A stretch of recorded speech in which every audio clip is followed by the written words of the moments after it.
Hello friends, welcome to my channel SK garden tips. ನಾನು Sumathi. Friends, ನಾವು ಇವತ್ತು ಈ ವಿಡಿಯೋದಲ್ಲಿ ಗಿಡಗಳಿಗೆ ಅದ್ಭುತವಾದ ಒಂದು ಕಂಪೋಸ್ಟ್ ಬಗ್ಗೆ ತಿಳ್ಕೊಳ್ಳೋಣ. ತುಂಬಾ ಜನ ಕೇಳಿದೀರಿ ಕ್ವಶನ್ ಇದ್ರ ಬಗ್ಗೆ.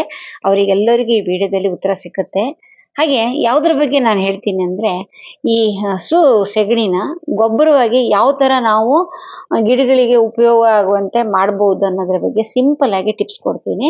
2-3 ಥರದಲ್ಲಿ ಯೂಸ್ ಮಾಡ್ಬೋದು ಅನ್ನೋದ್ರ ಬಗ್ಗೆ ಕೂಡ ನಾನು ಈ ವಿಡಿಯೋದಲ್ಲಿ ನಿಮಗೆ ತಿಳಿಸ್ಕೊಡ್ತೀನಿ. ನೀವು ಸ್ಕಿಪ್ ಮಾಡಲಾರ್ದೆ ಕೊನೆ ತನಕ ನೋಡಿದ್ರೆ ನಾನು ಹೇಳೋದೆಲ್ಲ ನಿಮಗೆ ಚೆನ್ನಾಗಿ ಅರ್ಥ ಆಗುತ್ತೆ. ಇನ್ನೊಂದೇನೋ, ನನ್ನ ಚಾನಲ್ ನೀವು ಫಸ್ಟ್ ಟೈಮ್ ನೋಡ್ತಾ ಇದ್ರೆ ಸಬ್ಸ್ಕ್ರೈಬ್ ಮಾಡ್ಕೊಳ್ಳಿ. ಇದರಿಂದ ಈ ಥರದ ಹಲವಾರು ವಿಡಿಯೋಗಳನ್ನು ನೋಡೋಕೆ ನಿಮಗೆ ಅನುಕೂಲ ಆಗುತ್ತೆ. ನೋಡಿ ಫ್ರೆಂಡ್ಸ್, ದನ ಸೆಗಣಿ ಅಂದ ತಕ್ಷಣ ಅದು ಕೂಡಲೇ ಗಿಡಕ್ಕೆ ಹಾಕೋಕ್ಕಾಗಲ್ಲ, ಅದನ್ನ ಗೊಬ್ಬರ ಮಾಡಬೇಕಾಗುತ್ತೆ. ಅತಿ ಕಮ್ಮಿ ಸಮಯದಲ್ಲಿ ಹೇಗೆ ಮಾಡೋದು ಅಂತ ನೋಡೋಣ.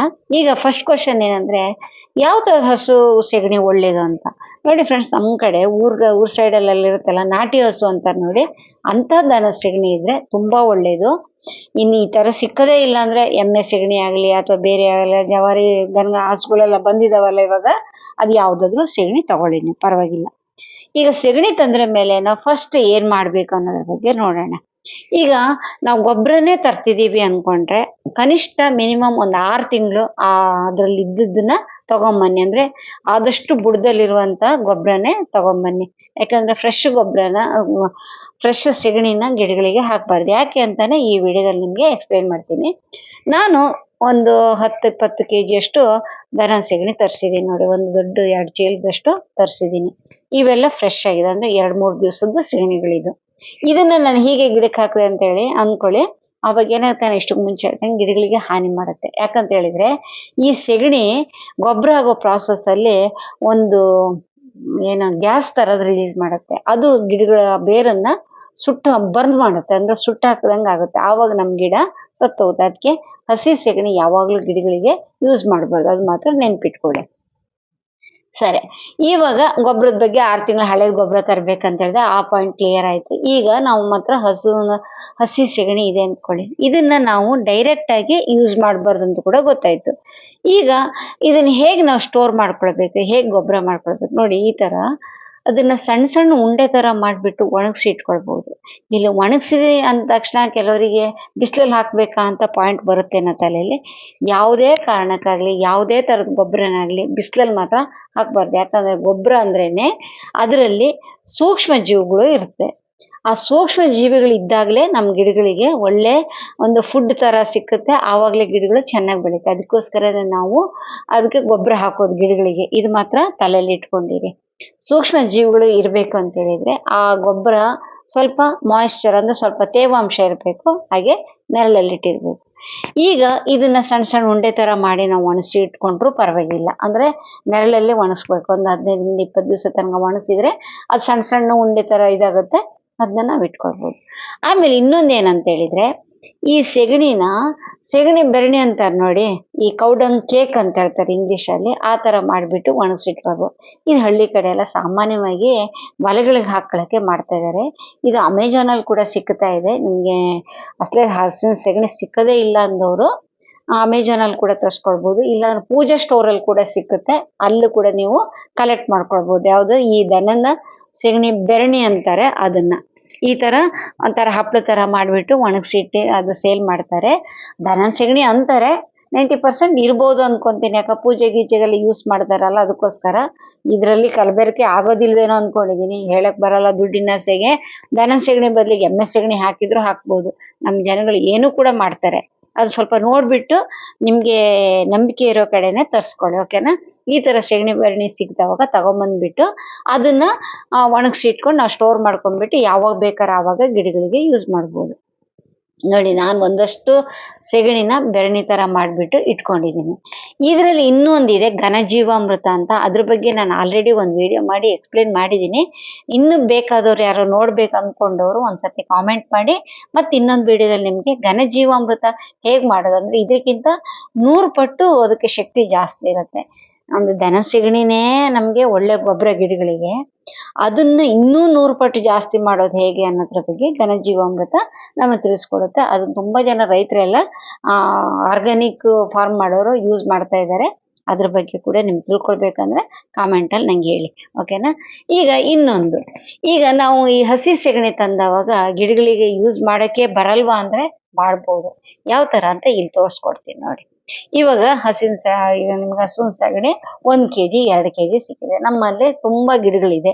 ಅದನ್ನ ಹೇಗೆ ನಾವು ಇದು ಮಾಡ್ಬೇಕಂದ್ರೆ, ಒಂದು 10 ಲೀಟರ್ ನೀರಿಗೆ 2 kg ಅಷ್ಟು ಸೆಗಣಿನ ಚೆನ್ನಾಗಿ ಮಿಕ್ಸ್ ಮಾಡಿಬಿಡ್ಬೇಕು. ಅದು ಒಳ್ಳೆ ನೀರ್ ತರ ಆಗುತ್ತೆ. ಇದನ್ನ ನೀವು 2 ಥರದಲ್ಲಿ ಯೂಸ್ ಮಾಡ್ಕೊಳ್ಬೋದು. ಈ ಲಿಕ್ವಿಡನ್ನ, ಒಂದು ನಾವು ಇದನ್ನ ಫಿಲ್ಟರ್ ಮಾಡಿಬಿಟ್ಟು ಡೈರೆಕ್ಟ್ ಆಗಿ ಗಿಡಗಳ ಮೇಲೆ ಸ್ಪ್ರೇ ಮಾಡಿದ್ರೆ ಇದರಿಂದ ಗಿಡಗಳಲ್ಲಿರೋ ಹುಳ ಹುಪ್ಪಟೆಗಳು ಕಮ್ಮಿ ಆಗುತ್ತೆ. ಇನ್ನೊಂದು, ಗಿಡಗಳಿಗೆ ಡೈರೆಕ್ಟ್ ಆಗಿ ನಾವು ಅದಕ್ಕೆ ನ್ಯೂಟ್ರಿಷನ್ ಕೊಟ್ಟಂಗಿರುತ್ತೆ. ಈ ದನದ ಸೆಗಣಿನ ನೀರಲ್ಲಿ ಮಿಕ್ಸ್ ಮಾಡಿಬಿಟ್ಟು, ಅಂದ್ರೆ ಅತಿ ತೆಳ್ಳಗೆ ಮಾಡಿ, ಅಂದ್ರೆ ಅದಕ್ಕೆ ಇನ್ನೂ ಒಂದಷ್ಟು ನೀರು ಹಾಕಿ, ಅಂದ್ರೆ ದಪ್ಪ ದಪ್ಪ ಮಾಡಿ ಹಾಕಕ್ಕೆ ಹೋಗ್ಬಾರ್ದು. ತುಂಬಾ ನೀರಾಗಿರ್ಬೇಕು. ಅಂದ್ರೆ ಸೆಗಣಿ ಅಂಶ ಅದರಲ್ಲಿ ಕಮ್ಮಿ ಇರಬೇಕು, ನೀರಿನ ಅಂಶ ಜಾಸ್ತಿ ಇರಬೇಕು. ನೀರಿನ ಬದಲಿಗೆ ಇದನ್ನ ಕೊಡ್ಬೋದು. ಯಾವುದೇ ಕಾಲದಲ್ಲಿ ಕೂಡ ಹಾಕ್ಬೋದು. ಮಳೆ ಬರ್ತಿದ್ದಾಗ ಈ ತರ ಲಿಕ್ವಿಡ್ ಕೊಟ್ರೆ ಏನಾಗುತ್ತೆ, ನೀರಲ್ಲಿ ಹೋಗ್ಬಿಡುತ್ತೆ ಅಷ್ಟೇ. ಮಳೆಗಾಲದಲ್ಲಿ ಯೂಸ್ ಆಗಲ್ಲ ಅಷ್ಟಾಗಿ, ಬೇರೆ ಟೈಮಲ್ಲೆಲ್ಲ ಚೆನ್ನಾಗಿ ಯೂಸ್ ಆಗುತ್ತೆ. ಯಾವುದೇ ಗಿಡಗಳಿಗೂ ಕೂಡ ಈ ಹಸುವಿನ ಸೆಗಣಿನ ನೀರಲ್ಲಿ ಕದರ್ಬಿಟ್ಟು ಆ ನೀರನ್ನ ಬೇಕಾದ್ರೆ 1-2 ದಿವಸ ಇಟ್ಬಿಟ್ಟು ಹಾಕ್ಬೋದು. ಇಲ್ಲಾಂದ್ರೆ ಇದಕ್ಕೊಂದು ಸ್ವಲ್ಪ ಬೆಲ್ಲ, ಒಂಚೂರು ಕಡಲೆ ಹಿಟ್ಟು ಮಿಕ್ಸ್ ಮಾಡಿ 2 ದಿವಸ ಇಟ್ಬಿಟ್ಟು, ಆಮೇಲೆ 1 ಲೀಟ್ರಿಗೆ 10 ಲೀಟ್ರ್ ನೀರು ಮಿಕ್ಸ್ ಮಾಡಿ, 1 ಲೀಟ್ರ್ ದ್ರಾವಣಕ್ಕೆ 10 ಲೀಟ್ರ್ ನೀರು ಮಿಕ್ಸ್ ಮಾಡಿ ಕೂಡ ಎಲ್ಲ ಗಿಡಗಳಿಗೆ ಹಾಕ್ಬೋದು. ಇವಾಗ ಸರಿ, ಓಕೆ, ಇದನ್ನ ಕಂಪೋಸ್ಟ್ ಮಾಡೋದು ಹೇಗೆ ಅಂತ ಹೇಳ್ತೀನಿ ಅಂತ ಹೇಳಿದೆ. ನಿಮ್ಗೆ ಇನ್ನೂ ಹೇಳಿಲ್ಲಲ್ಲ ಅಂತ ಡೌಟ್ ಬಂದಿರ್ಬೋದು. ನೋಡಿ, ಇದನ್ನ ಏನ್ ಮಾಡ್ಬೇಕಂದ್ರೆ, ನೆರಳಿರುತ್ತಲ್ಲ ಅಂತ ಕಡೆ ಇದನ್ನ ಈ ಸೆಗಣಿನ ಹಾಗೆ ಇಟ್ಬಿಡ್ಬೇಕು. ಈ ಸೆಗಣಿ ನಾವು ಚೂರು ಮಾಡಿಬಿಟ್ಟು, ಅಂದ್ರೆ ಮುದ್ದೆ ಇಡಲಾರ್ದೇನೆ ಸ್ವಲ್ಪ ಪುಡಿ ಮಾಡಿಬಿಟ್ಟು ಅದನ್ನ ಈ ತರ ಮುಚ್ಚಿಡ್ಬೇಕು. ಯಾಕಂದ್ರೆ ಗಾಳಿಗೆ ಗೀಳಿ ಬರ್ತಿದ್ರೆ ಏನಾಗುತ್ತೆ ಅಂದ್ರೆ ಒಣಗ್ದಂಗಿರುತ್ತೆ. ನಾನು ಇಷ್ಟಕ್ಕೆ ಮುಂಚೆ ಹೇಳ್ದಂಗೆ ಅದರಲ್ಲಿರೋ ಸೂಕ್ಷ್ಮ ಜೀವಿಗಳೆಲ್ಲ ಸತ್ತೋಗುತ್ತೆ. ಅದು ಕಾಪಾಡ್ಕೊಳ್ಬೇಕಂದ್ರೆ ಈ ತರ ಅದಕ್ಕೊಂದು ಮುಚ್ಚಿಡ್ಬೇಕು. ಯಾವ ಪ್ಲಾಸ್ಟಿಕ್ ಆಗಲಿ ಅಥವಾ ಹಳೆ ಬೆಡ್ಶೀಟ್, ಗೋಣಿ ಚೀಲ ಇಂಥದ್ದೇನಾದ್ರು ಮುಚ್ಚಿಡ್ಬೋದು. ಬಿಸಿಲಲ್ಲಿ ಮಾತ್ರ ಮರದ ಕೆಳಗೆ ನೆರಳಲ್ಲಿ ಕೂಡ ಮಾಡ್ಬೋದು ಇದನ್ನ. ಇದು 1ರಿಂದ 1.5 ತಿಂಗಳು ಇಟ್ಟರು ಸಾಕು, ನಮ್ಗೆ ಯೂಸ್ ಮಾಡ್ಕೊಳ್ಳೋದ್ರಿಂದ ಗೊಬ್ಬರ ತಯಾರಾಗುತ್ತೆ. ಈಗ ಜಾಗ ಇದ್ದವರು ಈ ತರ ಮಾಡ್ಬೋದು. ಜಾಗ ಇಲ್ದಿದ್ದವ್ರು ಏನ್ ಮಾಡ್ಬೇಕು, ಅಪಾರ್ಟ್ಮೆಂಟ್ ಅಲ್ಲೆಲ್ಲ ಇರೋರು ಈ ತರ ದನ ಸೆಗಣಿ ತಂದ್ಬಿಟ್ಟು ಗೊಬ್ಬರ ಮಾಡ್ತೀನಿ ಅಂತ ಹೋಗ್ಬೇಡಿ. ಯಾಕಂದ್ರೆ ದನ ಸೆಗಣಿ ಸಿಕ್ಕಾಪಟ್ಟೆ ವಾಸನೆ ಇರುತ್ತೆ. ಮನೆಯವರೆಲ್ಲರೂ ನಿಮ್ಮ ಮೇಲೆ ಯುದ್ಧ ಮಾಡಕ್ಕೆ ಬಂದ್ಬಿಡ್ತಾರೆ. ಸ್ವಲ್ಪ ಜಾಗ್ರತೆ. ನೀವೇನ್ ಮಾಡ್ಬೇಕಂದ್ರೆ ಅಪಾರ್ಟ್ಮೆಂಟ್ ಅಲ್ಲಿ ಇರೋರು ಡೈರೆಕ್ಟ್ ಆಗಿ ಗೊಬ್ಬರ ಆಗಿರೋದನ್ನೇ ತಂದ್ಕೊಳ್ಳಿ. ಇಲ್ಲ ಅಂತ ಹೇಳಿದ್ರೆ ಸೆಗಣಿ ಬೆರಣಿ ತರ್ಸ್ಕೊಂಡ್ಬಿಟ್ಟು ಅದನ್ನ ನೀರಲ್ಲಿ ನೆನೆಸಿ ಆ ನೀರನ್ನ ಹಾಕಿದ್ರೆ ತುಂಬಾ ಒಳ್ಳೇದು.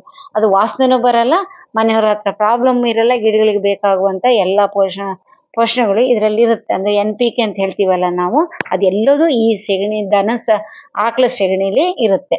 ನಮ್ಗೆ 100 ಅಲ್ಲ 1000% ನಮ್ಗೆ ಆ ಗಿಡದಲ್ಲಿ ಹೂವಾಗ್ಲಿ, ಹಣ್ಣಾಗ್ಲಿ, ಕಾಯಾಗ್ಲಿ ತುಂಬಾ ಚೆನ್ನಾಗಿ ಬರುತ್ತೆ.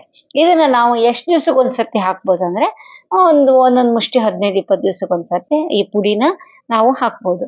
ಈ ಒಣಗಿಸಿಟ್ಟಿರ್ತೀವಲ್ಲ ನಾವು ಅದನ್ನ 1-1.5 ತಿಂಗಳು ಅದ್ರ ಮೇಲೆ ತೆಗೆದು ನೋಡಿದ್ರೆ ನಿಮ್ಗೆ ಅದು ಸೆಗಣಿ ಅದೇನಾಗುತ್ತೆ, ವಾಸನೆ ಬರೋದೆಲ್ಲ ಕಮ್ಮಿ ಆಗೋಗುತ್ತೆ. ಆ ಹೀಟ್ ಇರೋದು ಕಮ್ಮಿ ಆಗುತ್ತೆ.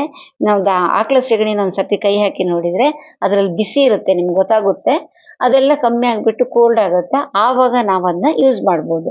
ಈ ತರ ದೊಡ್ಡ ಜಾಗ ಇದ್ದವರು ಆ ತರ ಮಾಡಿ. ಇಲ್ಲ ಅಂದ್ರೆ ಸೆಗಣಿ ಬೆರಡೆ ಒಣಗಿಸಿದ್ದಿದ್ದೆ ತಗೊಂಬಂದ್ಕೊಳ್ಳಿ. ಅದು ನಿಮ್ಗೆ ಸಿಂಪಲ್ ಆಗಿ ಕೆಲಸ ಮಾಡುತ್ತೆ. ತರಕಾರಿ ಗಿಡಗಳಿಗೆ ಹಾಕಿ, ಹೂವಿನ ಗಿಡಗಳಿಗೆ ಹಾಕಿ, ಅಥವಾ ಸೊಪ್ಪಿನ ತರಕಾರಿಗಳಿಗೆ ಹಾಕಿ, ಯಾವುದಕ್ಕೂ ಬೇಕಾದ್ರೆ ಹಾಕ್ಬೋದು. ಆದ್ರೆ ಎಲ್ಲ ಗಿಡಗಳ ಅದು ಸೈಜ್ ನೋಡ್ಕೊಂಡ್ಬಿಟ್ಟು ಹಾಕಿ. ದೊಡ್ಡ ಗಿಡಕ್ಕೆ ಸ್ವಲ್ಪ ಜಾಸ್ತಿ ಹಾಕ್ಬೋದು, ಸಣ್ಣ ಗಿಡಕ್ಕೆ ಸ್ವಲ್ಪ ಹಾಕಿ. ಇದು ಆಕಳ ಸೆಗಣಿನ ನಾವು ಗೊಬ್ಬರವಾಗಿ ಹೇಗೆ ಪರಿವರ್ತನೆ ಮಾಡ್ಕೊಳ್ಬೇಕು ಅನ್ನೋದ್ರ ಬಗ್ಗೆ ನಾನು ನಿಮ್ಗೆ ಎಕ್ಸ್ಪ್ಲೇನ್ ಮಾಡಿದ್ದೀನಿ. ಇನ್ನು ಏನಾದ್ರು ನಿಮ್ಗೆ ಡೌಟ್ ಇದೆ ಅನ್ಕೊಳ್ಳಿ, ನನ್ನ ಕಾಮೆಂಟಲ್ಲಿ ಕೇಳಿ, ನಾನು ಅದನ್ನ ಆನ್ಸರ್ ಮಾಡ್ತೀನಿ. ಇಲ್ಲ ಅಂದ್ರೆ ನೆಕ್ಸ್ಟ್ ಇನ್ನೊಂದು ಯಾವತ್ತಾರು ವಿಡಿಯೋ ಮಾಡಿದಾಗ ಅದ್ರ ಬಗ್ಗೆ ಕಂಪ್ಲೀಟ್ ಆಗಿ ನಿಮ್ಮ ಮಾಹಿತಿ ಕೊಡ್ತೀನಿ. ಈ ವಿಡಿಯೋ ಇಷ್ಟ ಆದ್ರೆ ಒಂದು ಲೈಕ್ ಮಾಡಿ, 4 ಜನ ಶೇರ್ ಮಾಡಿ. ಏನ್ ಅನ್ಸ್ತಂತ ಕಾಮೆಂಟ್ ಅಲ್ಲಿ ಹೇಳೋದು ಮರಿಬೇಡಿ. ನೆಕ್ಸ್ಟ್ ಒಳ್ಳೆ ವಿಡಿಯೋದಲ್ಲಿ ಬರ್ತಾ, ಅಲ್ಲಿ ತನಕ ಟೇಕ್ ಕೇರ್, ಬೈ ಬೈ.